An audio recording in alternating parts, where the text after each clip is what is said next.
Good morning বন্ধুরা। আজ সকালে মেয়েকে স্কুলে দিয়ে এসে ভাবলাম মায়ের ঘরে একটু বসি, ওই জন্য মায়ের ঘরে একটু বসে এমনি একটুখানি ঢং করছিলাম। তারপরে মা পুজো দিচ্ছিল, ওই জন্য তারপরে আনার টাইম হয়ে গেল, তো আমি বেরিয়ে গেছি। কি বৃষ্টি হচ্ছে রাস্তায়, দেখুন পুরো বৃষ্টি, মানে জলে জল। তারপরে এত খিদে পাচ্ছিল যে ভাবলাম একটু কচুরি খেয়ে তারপরে স্কুলে যাই, এখনও টাইম আছে। তো কচুরি খাওয়া হয়ে গেছে। তারপরে প্রিয়া ফোন করছে যে তুই কোথায়, আমি তো দাঁড়িয়ে আছি। তারপরে প্রিয়া এসে গেল, দুজনে মিলে স্কুলে যাচ্ছে। এই যে স্কুলে ঢুকে গেছি, দেখুন এটা আমার মেয়ের স্কুল। এটা সোজাসুজি যেটা দেখা যাচ্ছে ওটাই স্কুল, এগুলো বড়দের। তো তারপরে ওদের ছুটি হয়ে যাবে বলে দাঁড়িয়ে আছি, আমরা সবাই কার্ড দিয়ে দাঁড়িয়ে আছি। এবার সবাই এক এক করে বেরাবে। এই যে প্রথম বুকি বেরিয়ে গেছে, তারপরে দাঁড়িয়ে আছে, তারপর অনেকক্ষণ পর ছুটিনও বেরিয়ে গেছে।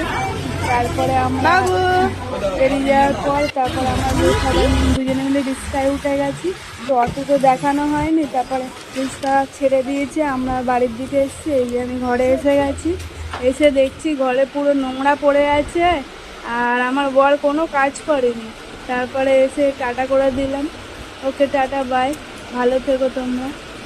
আমি একটু বসে আবার সব কাজকর্ম করতে হবে, মেয়েকে খাওয়া।